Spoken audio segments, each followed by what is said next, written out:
The Switch June Report with your host, Redkwan. Welcome to the Nintendo Switch June 2020 Report, the show I make every month by lazily looking at the games on Nintendo's website for about 5 minutes. In this series, I look at the announcements we've gotten over the past month, the games we've gotten over the past month, and the games we'll be getting in the month ahead. And I know what you're thinking. Nintendo still makes games? And the answer is no, but luckily for us, like 140 games came to the Switch last month anyway, because the eShop lets literally everything through, and maybe, just maybe, you'll actually want to play some of the games that are coming. Hello all 2,380 of you, I'm Redkwan, and welcome to the Switch June Report.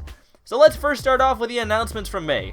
The only one anyone cares about being Paper Mario. Nintendo didn't show a whole lot in the trailer, and I think it's fair that a lot of people are concerned. A lot of people really want to return to the Thousand Year Door style, and it's pretty unclear if that's what we're gonna get. But it does look like there are quite a few steps in the right direction, and I really do think it's gonna be a fun game.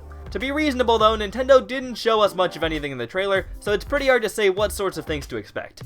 That was probably the only announcement we got in May, and if it wasn't, then don't bring it up because you'll make me look bad. And what games have we gotten in May? Well, like I said, we got a lot of games, but to be honest with you, a lot of them are like the same game.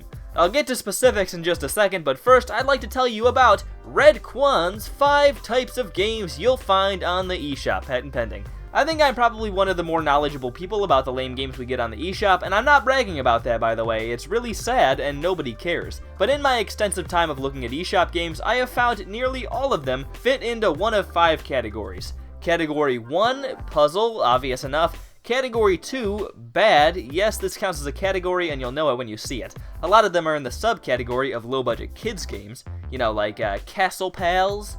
Category 3, thinks it's way cooler than it is. Plenty of those games on the eShop. Category 4, wannabe indie gems. And Category 5, why is this a game? Don't believe me? Watch this. Swapperoo Puzzle, the Dresden Files cooperative card game, thinks it's way cooler than it is.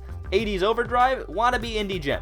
Pong Quest, bad. And 911 Operator Deluxe Edition, why is this a game? So anyways, now that I've gone on that tangent that nobody cares about, what are some of the highlights from May? Well, we've got Slayin' 2, which is a sequel to the uber-successful Slayin'. Now maybe this is just me, but I really hate when companies try to act with it by naming their games something like a trendy pun. Like, for example, Slayin', and there's also a game called Journey to the Savage Planet, and I know they weren't trying to use savage in that way, unlike Slayin', which was a pun they were totally going for, but the word savage has been ruined for me now, so I can't help but think it's supposed to be a Journey to the Savage Planet. You know, bro, you know. Oh man, I hate everything I just said. We also got some bigger games, which is a little bit surprising, but hey, we'll take it. We got a remaster of The Wonderful 101, which was a game from the Wii U where you controlled a bunch of superheroes. I never played it on the Wii U, and I don't really have any interest to here either, but some people did really enjoy it on the Wii U. Interestingly, I've heard basically nothing about the game coming out. Like, I didn't even really realize it did until I made this video, which either means people didn't care, or I just don't pay attention to things. Probably both. We also got The Elder Scrolls Blades, which is a mobile game port, I think. I really don't like that the Switch has become sort of a depository for mobile games. Usually they're the higher end mobile games, but still. I feel like it makes the Switch seem like a lesser system if it's getting the mobile game versions of these series instead of the real versions. I know the Switch did get Skyrim, but I just wish it wasn't treated like a mobile game platform. We also got that heaping pile of Bioshocks and Borderlands that I talked about last time, and we of course are getting Xenoblade Chronicles. I don't know exactly when this will come out as a video, but they're all at like the end of the month, so there's no way I'll know how they are before I write this. And if this video comes out before they've released, then I mean, there's really not much of a difference, I guess. They're all remasters, so I can't imagine any of them will be really disappointing. I'm sure they'll be about as good as you'd expect. I just think it'll be interesting to see how much people care. A game I hadn't heard about until this, but that I think looks pretty cool, is Real Mist Masterpiece Edition. I've never heard something called a Masterpiece Edition before, but I guess you can claim whatever you want these days. Oh yeah, this is my game, and this is the Masterpiece version. I mean, it's always been a masterpiece, really. It looks like an old 3D game from like 25 years ago, and so it kind of has that old, empty 3D game look, which I actually think is pretty cool and creepy. And I mean, it's a masterpiece. They said it themselves. It also can be bought physically, which I think is pretty cool for a game that's only about $20.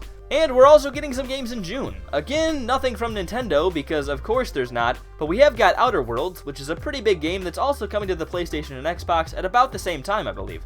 It's an open space game, if I remember, and you can Okay, I don't really remember anything about it. But there's that, I guess. And we've also got a remaster of Burnout Paradise, the car crashing game. And of course, Clubhouse Games 51 worldwide classics. I don't think there's ever been any game with as much anticipation as Clubhouse Games 51 worldwide classics. Honestly though, I do think it's pretty funny how much some people on YouTube are trying to play this game up. Nothing against it or anything, but it just shows that there's not much going on with Nintendo right now. Oh man, can't wait for June 5th to play backgammon, and that's June. Now before we get to sales, I want to quickly try a new segment. It's called Pick the Pick. I'm going to give you a game that came out this month and you try to guess what the actual name is. Here's a picture. Is this game called Piggy Potter, Discmaster, The Trickster, or Bacon Beam? I'm going to give you 5 seconds. 5, 4, 2, 3, 2, 1, and you're done. What'd you think it was? The correct answer was Discmaster.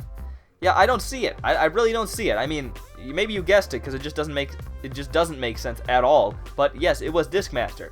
It kind of made me mad when I saw it. I was like, what is this? Discmaster? That doesn't make sense. And this has concluded the first and probably last segment of Pick the Pick because it wasn't very fun. Now let's talk about sales numbers, which is probably even less fun. I don't know why anybody watches these videos.